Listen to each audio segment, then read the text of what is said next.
தேசிய ஜனநாயக கூட்டணியினுடைய தலைவர்களே, பல்வேறு கட்சிகளை சார்ந்த தொண்டர்களே, மதுரையின் சகோதரிகளே சகோதரர்களே, உங்கள் அனைவருக்கும் வணக்கம். இந்த மண் மீனாட்சி அம்மன் ஆலயம் அருள் புரிகின்ற மண் இந்த மதுரை மண். நான் வணக்கத்துடன் தலை வணங்குகிறேன். மீனாட்சி அம்மனையும் சுந்தரேஸ்வரரையும் நான் இங்கே தலை வணங்கி வழிபடுகிறேன். நேற்று நான் மீனாட்சி சுந்தரேஸ்வரர் ஆலயத்திற்கு செல்கின்ற அரிய ஒரு வாய்ப்பு எனக்கு கிடைத்தது. என் வாழ்நாள் மிச்சம் இருக்கிற என் வாழ்நாள் முழுவதும் அந்த ஆன்மீக நினைவுகளிலேயே நான் அசை போட்டுக் கொண்டிருப்பேன். அப்படிப்பட்ட ஒரு நிகழ்வு. நான் இந்த மதுரை மண் புண்ணிய பூமியாகவும் வீர பூமியாகவும் தமிழகத்தில் விளங்குகிற இந்த மதுரை மண், இது அழகர் பெருமான் ஆலயம் இருக்கிற ஒரு மண். இங்கே கூடல் அழகர் கொழுவீற்றிருக்கிற மண் இந்த மண். திருப்புரம் குன்றத்திலே முருகப்பெருமான் கொழுவீற்றிருக்கிற மண் இந்த மதுரை மண். மதுரை மண் தான் தமிழ் பண்பாட்டினுடைய நாகரிகத்தினுடைய தொட்டிலாக விளங்கிக் கொண்டிருக்கிறது. உலகத்தின் மிக பழமையான தமிழ் மொழி, அதற்கும் மதுரைக்கும் மிக நெருங்கிய தொடர்பு இருக்கிறது.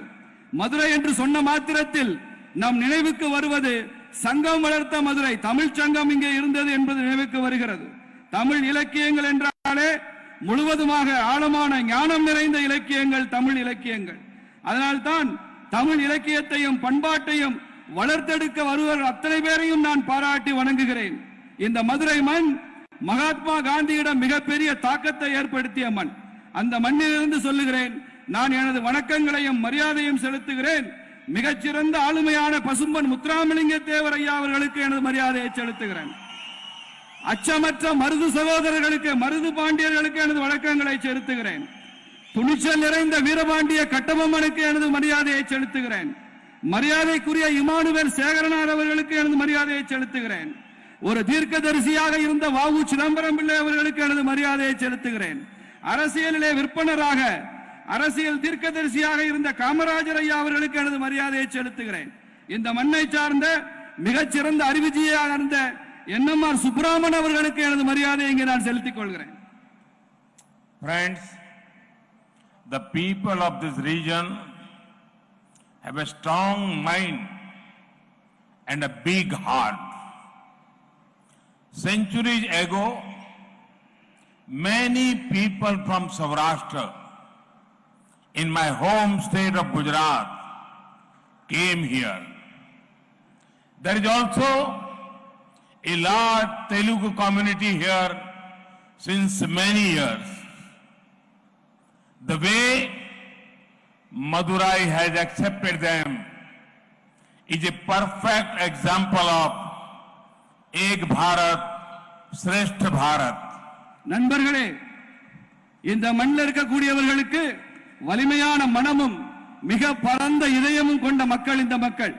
பல நூற்றாண்டுகளுக்கு முன்பாக எனது சொந்த மாநிலமான குஜராத்தில் இருந்து இங்கே வந்திருக்கிற சௌராஷ்டிர சமுதாய மக்கள் இங்கே இருக்கிறார்கள். அதே போல மதுரையிலே பெரிய எண்ணிக்கையிலே தெலுங்கு பேசுகிற சமுதாயத்தை சேர்ந்தவர்கள் பல ஆண்டுகளாக இங்கே இருக்கிறார்கள். இந்த மதுரையை பற்றி நினைக்கும் போது ஒரே நாடு பெருமை மிகு நாடு என்பதனுடைய வெளிப்பாடாகத்தான் இந்த ஒட்டுமொத்த மதுரையும் நான் பார்க்கின்றேன். Friends, South Tamil Nadu and especially Madurai has a special association with MGR. Madurai Viran, who can forget this film? We all know who was among those who lent his voice to MGR. It was T.M. Sundararajan. In 1980s, Congress dismissed MGR's democratically elected government. Elections were called and MGR won from the Madurai West seat. The people of Madurai stood behind him like a rock. In 1977, 1980 and 1984, MGR won from place around this region. His vision for an inclusive and prosperous society inspires us. நண்பர்களே, தென் தமிழகம் என்றால் அதற்கு புரட்சி தலைவர் எம்ஜிஆர் அவர்களுடன் மிக நெருங்கிய தொடர்பு உள்ளது இந்த தென் தமிழகம். மதுரை வீரன் என்ற ஒரு திரைப்படம், யாராவது அந்த திரைப்படத்தை மறக்க முடியுமா? அதே போல எம்ஜிஆர் அவர்களுக்கு திரைப்படங்களிலே பாடல் குரல் கொடுத்தவர்களில் இந்த மதுரையை சார்ந்த டி.எம். சவுந்தரராஜன் அவர்களது குரலை யாராவது மறுக்க முடியுமா? 1980 மத்தியிலே ஆண்ட காங்கிரஸ் அரசாங்கம் ஜனநாயக பூர்வமாக தேர்ந்தெடுக்கப்பட்ட எம்ஜிஆர் அரசாங்கத்தை கலைத்தார்கள். திரும்பவும் தேர்தல் நடைபெற்ற போது இதே மதுரையினுடைய மேற்கு தொகுதியில் இருந்து எம்ஜிஆர் அவர்கள் மறுபடியும் தேர்ந்தெடுக்கப்பட்டார் என்பது மாத்திரமல்ல, இந்த மதுரை மக்கள் எம்ஜிஆர் அவர்களுக்கு பின்னால் ஒரு வலிமையான கற்பாறையாக நின்றார்கள் என்பதை பார்க்கிறோம். 1977, 80, 84களில் எம்ஜிஆர் அவர்கள் தென் தமிழகத்தில் இருந்துதான் அவர் வெற்றி பெற்றார், தொடர்ந்து 3 முறை என்பதை பார்க்கிறோம். அவரது முழுமையான சமுதாயத்திற்கும் வளர்ந்த ஒரு சமுதாயத்திற்குமான அவரது பார்வை இருக்கிறதே, அது எப்போதும் நமக்கு தொடர்ந்து ஊக்கமும் உற்சாகமும் கொடுத்துக் கொண்டிருக்கிற ஒரு பார்வை. Friends, guided by the mantras of Sabka Saath, Sabka Vikas, Sabka Vishwas, the NDA government is working to bring a positive change in the lives of 130 crore Indians. For Tamil Nadu and especially southern Tamil Nadu, we want to focus on infrastructure, irrigation, investment. From the Red Fort last year, I had said that the government of India is going to spend rupees 100 lakh crore for creation of next generation infrastructure. This will cater to the needs of not only the present but also the future generations. In this year's Union budget, a series of economic corridors have been announced. Our stretch is the Madurai-Kollam corridor. Funds allocated for railway infra projects in Tamil Nadu have increased by a record 238% compared to 2009. Many big projects have been completed in the last 7 years. In the coming years, we want even better metro, road, rail and air connectivity. The NDA government is also ramping up the digital infrastructure across India. Work is underway to provide high-speed broadband to every village of India. Last year, the cabinet approved the PM Vani scheme. This will improve Wi-Fi availability across India. It will also further ease of doing business. நாங்கள் உள்கட்டுமானம், நீர்ப்பாசனம், முதலீடு இது போன்ற விஷயங்களுக்கு அதிக கவனமும் முக்கியத்துவம் கொடுத்து கொண்டு வருகிறோம். சென்ற ஆண்டு நான் டெல்லி செங்கோட்டையிலே பேசும்போது நான் சொன்னேன், அரசாங்கம் 100 லட்சம் கோடி ரூபாயை அடுத்த தலைமுறை உள்கட்டுமானத்திற்காக செலவிடும் என்று நான் செங்கோட்டையிலே அறிவித்தேன். அது மாத்திரமல்ல, இப்போதைய தலைமுறை இந்தியர்கள் மாத்திரமல்ல, எதிர்கால தலைமுறையினரும் இதன் மூலம் அதிகமாக பலன் பெறுவார்கள் என்று சொன்னோம். அதே போல இந்த ஆண்டினுடைய நிதிநிலை அறிக்கையில நிறைய பொருளாதார வழித்தடங்கள் அறிவிக்கப்பட்டிருக்கின்றன. அது போன்ற ஒன்றுதான் மதுரை கொல்லம் அந்த வழித்தடம் என்பது. ரயில்வே கட்டுமானங்களுக்கு இதுவரை வரலாற்றிலேயே இல்லாத அளவிற்கு 238% 2009 ஒப்பிடும் போது 238% அதிகமான ரயில்வே கட்டுமானத்தினுடைய அதற்கான திட்டங்கள் தமிழகத்திற்கு மாத்திரம் அறிவிக்கப்பட்டிருக்கின்றன. மிக பெரிய பெரிய திட்டங்கள் எல்லாம் இந்த கடந்த 7 ஆண்டுகளில் நிறைவேற்றப்பட்டிருக்கின்றன. வரும் காலங்களில், வரும் ஆண்டுகளில் நாம் இதைவிட அதிகமான மெட்ரோ, இதைவிட அதிகமான சாலைகள், இதைவிட அதிகமான ரயில்கள், விமான போக்குவரத்துகள் இவற்றையெல்லாம் நாம் தமிழகத்திற்கு கொண்டு வர இருக்கிறோம். தேசிய ஜனநாயக கூட்டணி ஆட்சி அதே போல மின்னணு கட்டுமானங்களை நாடு முழுக்க உருவாக்குவதிலே முக்கியத்துவம் கொடுத்து கொண்டு வருகிறது. மிக அதிவேக பிராட்பேண்ட் சர்வீஸ் அதற்கான சேவையும் கிராமங்களில எல்லா கிராமங்களிலும் கூட இந்தியா முழுக்க அதிவேக பிராட்பேண்ட் சேவை வழங்கப்பட்டு கொண்டிருக்கிறது. கடந்த ஆண்டு நமது மத்திய அமைச்சரவை PM வாணி என்கிற அந்த திட்டத்தை ஒப்புதல் கொடுத்து ஏற்றுக்கொண்டிருக்கிறது. அதன் மூலமாக நாடு முழுக்க வைஃபை சேவை என்பது நாடு முழுக்க கொண்டு வரப்படக்கூடிய ஒரு சேவையாக இருக்கும். இவற்றையெல்லாம் நாம் செய்வதன் மூலமாக வர்த்தகம் செய்கின்ற வசதியும் வாழ்க்கை வசதியும் இன்னும் சுலபமாகும் என்பதுதான் நமக்கு இதில் இருக்கக்கூடிய குறிக்கோள். இது போன்ற உள்கட்டுமானங்களை வளர்த்துக் கொண்டிருப்பதன் மூலமாக மிக அதிகமான சுற்றுலா பயணிகள் பல இடங்களுக்கு இது போன்ற கம்பீரமான நகரங்களுக்கெல்லாம் அவர்கள் அதிகமாக வருவார்கள் இது போன்ற உள்கட்டுமானங்கள் வளரும் போது. Friends, this land is blessed with divine leelas of Lord Sundareshwarar. In many of the leelas, you will find important themes related to water. This tells us how central is the water of the Tamil culture and to Madurai. In the same way, to the whole of India has once again started to realize the need to conserve water. This is why we started Jal Jeevan Mission. Our aim is to ensure tap water connections to every home in India by 2024. In Tamil Nadu, more than 16 lakh tap water connections have been provided since the launch.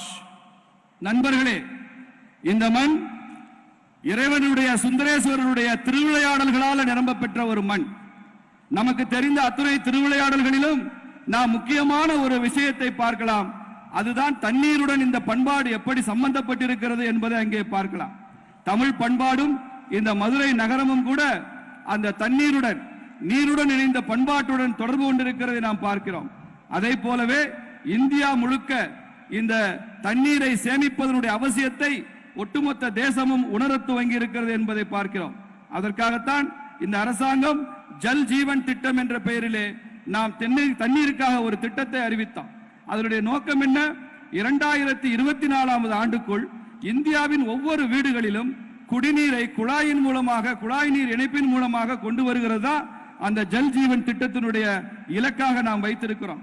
அதனால அந்த திட்டத்தின் அடிப்படையில் தமிழ்நாட்டில் மாத்திரம் 16 லட்சம் குழாய் நீர் குடிநீர் இணைப்புகள் இதுவரை கொடுக்கப்பட்டிருக்கிறது. 16 லட்சம் இணைப்புகள் நாம் கொடுத்திருக்கிறோம்.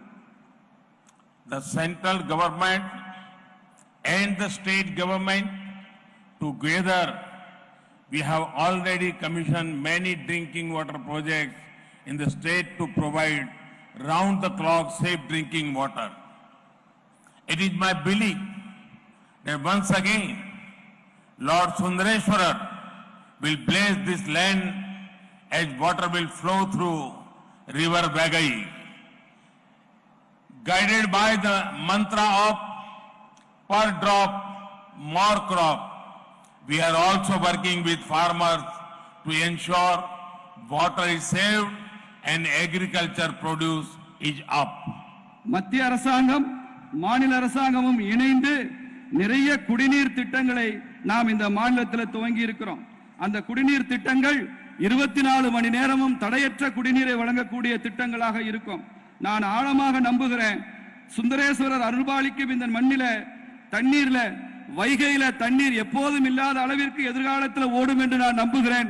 சுந்தரேஸ்வரர் குடியிருக்கிற இந்த பூமியில அதை போலவே சொட்டு பாசனம் கொட்டும் பயிர்கள் என்கிற அந்த திட்டத்தின் அந்த மந்திரத்தின் அடிப்படையில் நாம் விவசாயிகளுக்கு இன்னும் அதிகமான தண்ணீரை கொடுத்து தண்ணீரை சேமித்து அதன் மூலமாக விவசாய உற்பத்தியை பல மடங்கு உயர்த்துவோம் என்ற நம்பிக்கையும் நமக்கு இருக்கிறது. Friends, a vote for NDA is a vote for better investment in this region. We are creating the right atmosphere for more industries to come here, especially agro industries which help our farmers in value addition. Food processing is another focus area for us. We want the youngsters of Tamil Nadu to be job creators. India is undertaking many reforms that make business easier. We are supporting new startups as well. Regulatory framework is being liberalized. Arbitrary harassment on tax issues has reduced. I would like to talk about the textile sector in particular. Our government is ensuring more credit and modern machinery for this sector. A mega investment textile park scheme, Mitra, has been announced in this year's budget. 7 textile parks will come up in 3 years. நண்பர்களே, தேசிய ஜனநாயக கூட்டணிக்கு நீங்கள் வாக்களிக்கிறீர்கள் என்றால் இந்த பகுதிக்கு மிக அதிகமாக தொழில் முதலீடுகளை நாம் கொண்டு வருகிறோம் என்று அர்த்தம். நாம் அதற்கான சரியான சூழலையும் இங்கே மிக அதிகமான தொழிற்சாலைகளையும் இங்கே நிறுவியிருக்கிறோம். குறிப்பாக விவசாயம் சார்ந்த தொழில்கள் எவையெல்லாம் விவசாயிகளுக்கு அங்கே மதிப்பு கூட்டுதலை செய்து அவர்களுக்கு லாபமடைய செய்யுமோ அந்த தொழில்களுக்கு அதிக முக்கியத்துவம், அதிலும் குறிப்பாக உணவு பதப்படுத்துதல் தொழிலுக்கு இன்னும் கூடுதல் முக்கியத்துவத்தை நாம் கொடுத்துக் கொண்டிருக்கிறோம். இந்த தமிழகத்தினுடைய இளைஞர்கள் எல்லாம் வேலைகளை உருவாக்குபவர்களாக இருக்க வேண்டும் என்ற எண்ணத்திலே நாங்கள் செயல்பட்டுக் கொண்டிருக்கிறோம். நாம் விவசாய வர்த்தகத்தை மீண்டும் சுலபமாக்குவதற்கு, அதை வசதியாக்குவதற்கு பல சீர்திருத்தங்களை நாம் மேற்கொண்டிருக்கிறோம். புதிய புதிய தொழில் துவங்க வருபவர்களுக்கெல்லாம் நாம் பெரிய அளவில் உதவி கொண்டிருக்கிறோம். ஒழுங்குமுறை விஷயங்கள் எல்லாம் தாராளமயமாக்கப்பட்டிருக்கின்றன. வரி என்ற பெயரிலே வரி கொடுமை இருக்கக்கூடாது என்று நினைத்து அந்த வரி கொடுமையை குறைத்துக் கொண்டிருக்கிறோம். இங்கே நான் ஜவுளி பூங்காக்களை பற்றி, ஜவுளித்துறையை பற்றி குறிப்பிட்டு சொல்ல வேண்டும் என்று நான் விரும்புகிறேன். நமது அரசாங்கம் ஜவுளித்துறைக்கு மிக அதிக கடன்களையும் புதிய புதிய எந்திரங்களை அவர்கள் உருவாக்குவதற்கான முயற்சிகளை ஊக்குவிப்பதற்கும் மிக அதிகமான திட்டங்களை அறிவித்திருக்கிறது. இங்கே ஜவுளி பூங்காக்கள் திட்டம் மிகப்பெரிய முதலீட்டிலே வர இருக்கிறது. அது மித்ரா என்கிற அந்த திட்டத்தின் கீழே அடுத்து வரக்கூடிய 3 ஆண்டுகளில் 7 புதிய ஜவுளி பூங்காக்கள் தமிழகத்தில் வர இருக்கிறது என்பதை நான் இங்கே சொல்லிக்கொள்ள ஆசைப்படுகின்றேன். Sisters and brothers of Tamil Nadu, I understand that DMK and Congress have no real agenda to talk about, but they should control their lives because people are not foolish. Congress and DMK keep showing themselves to be the only protectors of Tamil culture, but the fact suggests something else. Let me take you back. In the year 2011, UPA was in power in Delhi. DMK had big ministries in the center. The same UPA government banned Jallikattu. One UPA leader described Jallikattu as a barbaric practice. Really? Is that the word you use for something that is part of Tamil culture for centuries? Barbaric practice? In 2016, the Tamil Nadu Congress manifesto called for a ban on Jallikattu.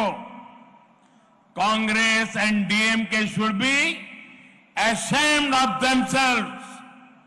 In 2016-2017, the common people of Tamil Nadu wanted a solution and wanted Jallikattu to continue. I could sense their pain. Our government then cleared an ordinance brought by the AIDMK government in Tamil Nadu which allowed Jallikattu to take place. தமிழகத்தினுடைய சகோதரிகளே சகோதரர்களே, திமுகவுக்கும் காங்கிரசிற்கும் உண்மையிலேயே அவர்களுக்கென்று சரியான திட்டம் என்று எதுவும் இல்லை பேசுவதற்கு. ஆனால் அவர்கள் பொய் சொல்வதிலிருந்து தங்களை கட்டுப்படுத்திக் கொள்ளணும். பொய் சொல்லக்கூடாது. ஏனென்றால் மக்கள் முட்டாள்கள் அல்ல என்பதை அவர்கள் தெரிந்து கொள்ள வேண்டும். காங்கிரசும் திமுகவும் தொடர்ந்து தங்களை இந்த தமிழ் பண்பாட்டினுடைய பாதுகாவலர்களாக சித்தரித்துக் கொண்டிருக்கிறார்கள். ஆனால் உண்மை என்ன தெரியுமா? நான் உங்களை 2011ஆம் ஆண்டுக்கு அழைத்துச் செல்கிறேன். அப்போது மத்தியிலே ஐக்கிய முற்போக்கு கூட்டணி காங்கிரஸ் அரசாங்கம் தான் டெல்லியில் ஆட்சி செய்து கொண்டிருந்தது. திமுகவிற்கு பெரிய பெரிய அமைச்சரவை இலாக்காக்கள் எல்லாம் ஒதுக்கப்பட்டு திமுக அமைச்சரவையிலே அங்கம் வகித்தது. அதே ஐக்கிய முற்போக்கு கூட்டணி ஆட்சிதான் தமிழகத்தில் இந்த ஜல்லிக்கட்டை தடை செய்தார்கள் என்பதை உங்கள் நினைவுக்கு கொண்டு வருகிறேன். ஒரு காங்கிரஸ் தலைவர் சொல்கிறார், அவர் மிகப்பெரிய பொறுப்பில் சுற்றுச்சூழல் பொறுப்பில் இருந்தக்கூடிய அமைச்சர், அவர் சொல்கிறார் இந்த ஜல்லிக்கட்டு என்பது ஒரு காட்டுமிராண்டித்தனமான நடைமுறை என்று சொன்னார். ஜல்லிக்கட்டு காட்டுமிராண்டித்தனமான நடைமுறையா? அப்படி தமிழ்நாட்டினுடைய ஜல்லிக்கட்டை, பல நூற்றாண்டுகளாக இருக்கக்கூடிய ஜல்லிக்கட்டை காட்டுமிராண்டித்தனம் என்று சொல்கிறார்கள் என்று சொன்னால் என்ன அர்த்தம்? 2016 தமிழ்நாட்டினுடைய காங்கிரஸ் கட்சியினுடைய தேர்தல் அறிக்கையில நாங்கள் ஆட்சிக்கு வந்தால் ஜல்லிக்கட்டை முழுமையாக தடை செய்வோம் என்று காங்கிரஸ் கட்சி சொல்லி இருக்கிறது. இப்போது சொல்கிறேன், காங்கிரசும் திமுகவும் அவர்கள் தங்கள் நிலை குறித்து தாங்கள் வெட்கப்பட வேண்டாம். 2016-17 தமிழகத்தினுடைய சாதாரண மக்கள் இந்த ஜல்லிக்கட்டை நடத்த வேண்டும் என்று சொன்னபோது அவர்களது மனவேதனை, அவர்கள் மனதில் இருக்கக்கூடிய அந்த ரணம் எனக்கு புரிந்தது. அதனால்தான் அப்போது ஆட்சி செய்து கொண்டிருந்த அனைத்து இந்திய அண்ணா திராவிட முன்னேற்ற கழக ஆட்சி ஜல்லிக்கட்டை கொண்டு வருவதற்காக ஒரு சட்ட திருத்தத்தை கொண்டு வரும்போது நான் அதை உடனடியாக சரி செய்து தமிழகத்தில் ஜல்லிக்கட்டு நடக்க வேண்டும் என்பதற்காக முழு முயற்சியை இந்த அரசாங்கம் செய்தது என்பதை கூறிக்கொள்கிறேன். Friends, Congress and DMK have mastered the art of not working and then spreading lies about those who actually work. A classic example is the issue of AIIMS Madurai. In their many years in power, Congress and DMK did not even think about it. It was our government that brought AIIMS here. This AIIMS will also have a state-of-the-art infectious disease block. I assure you all that this project will be completed as per the proper processes. It will ensure quality healthcare treatment for people of the region. நண்பர்களே, காங்கிரசும் திமுகவும் ஒரு விஷயத்தில் அவர்கள் மிக பயிற்சி பெற்றிருக்கிறார்கள், நிபுணத்துவம் பெற்றிருக்கிறார்கள். வேலையே செய்யாமல் இருப்பது, அடுத்தவர்கள் நன்றாக வேலை செய்தால் அதை பற்றி இட்டுக்கட்டி பொய் சொல்வது என்ற விஷயத்தில் அவர்கள் மிகவும் தேர்ச்சி பெற்றிருக்கிறார்கள். அதற்கான ஒரு நல்ல உதாரணத்தை நான் இங்கே சொல்ல விரும்புகிறேன். மதுரையிலே எய்ம்ஸ் மருத்துவமனை பல ஆண்டுகளாக மத்தியிலே ஆட்சி செய்த காங்கிரசும் திமுகவும் மதுரையில எய்ம்ஸ் மருத்துவமனை கொண்டு வர வேண்டும் என்று நினைத்து கூட பார்க்கவில்லை. அப்படி மதுரைக்கு எய்ம்ஸ் கொண்டு வர வேண்டும் என்று நினைத்த அரசாங்கம் நமது அரசாங்கம் தான் அதை நினைத்தது என்பதை சொல்லிக் கொள்கின்றேன். இந்த எய்ம்ஸ் மருத்துவமனை உலகத்தரமானது.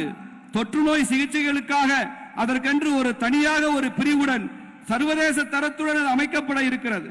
உங்களுக்கு முன்னால் நான் ஒரு உறுதிமொழி கொள்கிறேன், இந்த எய்ம்ஸ் மருத்துவமனை திட்டம் மிக விரைவாக நிறைவேற்றப்படும், அது முறையாக நிறைவேற்றப்படும். அதனால இந்த பகுதி மக்களுக்கு சர்வதேச தரத்திலான சிகிச்சை கிடைப்பதற்கான அனைத்து ஏற்பாடுகளையும் நாம் செய்வோம் என்பதை இங்கே மக்களுக்கு எனது உறுதிமொழியாக சொல்லிக் கொள்கிறேன். Our government has done a lot to boost medical infrastructure. One in every 3 districts will have a medical college. Number of seats for UG and PG courses is up significantly. We are ensuring that medical and technical education can be imparted in the local languages. நமது அரசாங்கம் மருத்துவத்திற்கான கட்டமைப்பிற்காக நிறைய திட்டங்களை கொண்டு வந்திருக்கிறது. 3 பக்கத்து மாவட்டங்களுக்கு ஒரு மருத்துவக் கல்லூரி என்கிற விஷயத்தில் நமது அரசாங்கம் தீவிர ஆர்வம் காட்டிக் கொண்டு வருகிறது. அது மாத்திரமல்ல, மருத்துவ படிப்பில் பட்டப்படிப்பிற்கும் பட்ட மேற்படிப்பிற்கும் குறிப்பிடத்தகுந்த அளவில் அந்த இடங்கள் எண்ணிக்கை கணிசமாக உயர்த்தப்பட்டிருக்கிறது. மருத்துவ கல்லூரியிலும் பொறியியல் கல்லூரியிலும் இந்த தாய்மொழியாம் தமிழிலேயே நாம் படிப்பதற்கான விஷயத்தை நாம் இங்கே உத்தரவாதப்படுத்தி இருக்கிறோம். மருத்துவ கல்லூரியும் பொறியியல் கல்லூரியும் தமிழில் கிடைக்கும். One more example of the all lies, no work attitude of Congress and DMK is the issue relating to the Devendra Kula Velalar community. They prefer to keep the issue hanging for several long decades.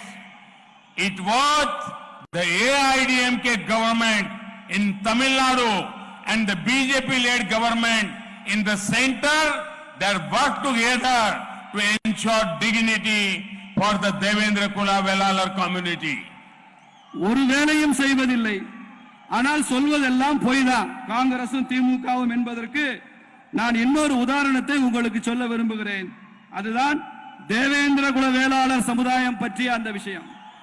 70 ஆண்டு காலமாக இந்த தேவேந்திர குல வேளாளர் சமுதாயத்திற்கு எதுவும் செய்யாத இந்த அரசாங்கம் அது அந்த சமுதாயத்திற்கு எத்தகைய நீதியை செய்தது என்பதை பார்க்க வேண்டும். ஆனால் மாநிலத்தில் ஆளுகின்ற அனைத்து இந்திய அண்ணா திராவிட முன்னேற்ற கழக அரசாங்கமும் மத்தியிலே ஆட்சி புரிகிற பாரதிய ஜனதா கட்சி தலைமையிலான அரசாங்கம் தான் அவர்கள் சேர்ந்து பணியாற்றி இந்த தேவேந்திர குல வேளாளர் சமுதாயத்தின் கண்ணியத்தை மீட்டெடுத்த கட்சிகள் என்பதை நான் இங்கே உங்களுக்கு சொல்லிக்கொள்ள ஆசைப்படுகிறேன். Friends, DMK and Congress will not guarantee either safety or dignity for you. The law and order situation will suffer under them. DMK tried to make peace-loving Madurai a mafia den just because of internal family complication in DMK first family. Madurai teaches us important lessons on empowering Nari Shakti. We see it in the way Meenakshi Amman is worshipped. We see it in the respect given to Kannagi Amman, Rani Mangammal, Rani Velu Nachiyar. Our efforts in the Swachh Bharat Mission, Ujjwala Yojana and other such schemes are aimed at empowering women. Sadly, the DMK and Congress have not understood the ethos of Madurai. No wonder their leaders keep insulting women again and again. நண்பர்களே, திமுகவும் காங்கிரசும் நமக்கான பாதுகாப்பையோ நமக்கான கண்ணியத்தையோ அவர்களால் உத்தரவாதப்படுத்த முடியாது. சட்டம் ஒழுங்கு சூழல் மீண்டும் மீண்டும் அவர்களால அது சீர்குலைந்துதான் போகும். திமுக கட்சி இந்த மதுரை நகரத்தை இது ஒரு வன்முறை நகரமாக, இது ஒரு கொலை நகரமாக மாறுவதற்கு அவர்கள் குடும்பத்தில் இருந்த சிக்கலை பயன்படுத்தி அப்படிப்பட்ட ஒரு தோற்றத்தை மதுரையிலேயே உருவாக்கினார்கள். மதுரை மக்கள் அமைதியை விரும்புபவர்களாக இருந்தார்கள். இந்த மதுரை நாம் எப்படி பெண்கள் சக்தியை மதிக்க வேண்டும் என்பதை சொல்லிக் கொடுக்கிற ஒரு நகரமாக இருக்கிறது. இந்த மதுரையில் தான் மீனாட்சி அம்மன் கோலோச்சுகிற காட்சியை, மீனாட்சி அம்மனை நாம் வழிபடுகிற காட்சியை பார்க்கிறோம். இந்த மதுரையின் மண்ணில் தான் கண்ணகி அம்மனுக்கு நாம் கொடுக்கிற மரியாதையை பார்க்கிறோம். ராணி மங்கம்மாளுக்கு, ராணி வேலுநாச்சியாருக்கு நாம் கொடுக்கின்ற மரியாதை எல்லாம் இந்த மதுரை மண்ணிலே பார்க்கின்றோம். அதனால் தான் இந்த அரசாங்கம் ஸ்வச் பாரத் திட்டத்தில், இலவசமான கேஸ் சிலிண்டர் திட்டத்தில், இது போன்ற திட்டங்களில் எல்லாம் பெண்களுக்கு அவர்களது வாழ்க்கை வசதிகளை மேம்படுத்துவதற்கு முழு முயற்சியை செய்து வருகிறது. வருத்தத்திற்குரிய ஒரு விஷயம் என்னவென்றால் திமுகவும் காங்கிரசும் அவர்கள் இந்த மதுரையின் மதிப்பீடுகளை கொஞ்சம் கூட புரிந்து கொள்ளாத கட்சிகளாக இருக்கின்றன. அவர்கள் திரும்ப திரும்ப பெண்களை அவமானப்படுத்தினால், திமுகவும் காங்கிரசும் திரும்ப திரும்ப பெண்களை அவமானப்படுத்தினால் நான் கொஞ்சமும் ஆச்சரியப்பட மாட்டேன். அது அவர்களது இயல்பு. Friends, Madurai is known as Thunga Nagaram, a city that never sleeps and keeps awake always. I'm sure Madurai has also woken to the political realities today and fought for development and progress that NDA assures. Thank you for coming to bless us in such large numbers. நண்பர்களே, மதுரை தூங்கா நகரம் என்று புகழ்பெற்ற நகரம். இந்த நகரம் எப்போதும் தூங்குவதே இல்லை, எப்போதும் விழித்திருக்கிற நகரமாக இருக்கிற நகரம் இந்த மதுரை. நான் ஒன்றை உறுதியாக நம்புகிறேன், இந்த மதுரை அரசியல் யதார்த்தத்திற்காகவும் கூட தூங்காமல் விழித்திருக்கும். முன்னேற்றத்திற்கும் வளர்ச்சிக்குமாக இந்த தேசிய ஜனநாயக கூட்டணிக்கு வாக்களிப்பதற்காகவும் கூட இந்த மதுரை எப்போதுமே விழித்திருக்கும் என்று நான் நம்புகின்றேன். இவ்வளவு பெருந்திரளாக இங்கே வந்திருக்கிற உங்களை எல்லாம் பார்த்து நான் நன்றி சொல்ல கடமைப்பட்டிருக்கிறேன். உங்களுக்கு நன்றி கூறுகிறேன். Thank you very much. Vanakkam. Bharat Mata ki. Bharat Mata ki. Bharat Mata ki. Bharat Mata ki. Vanakkam.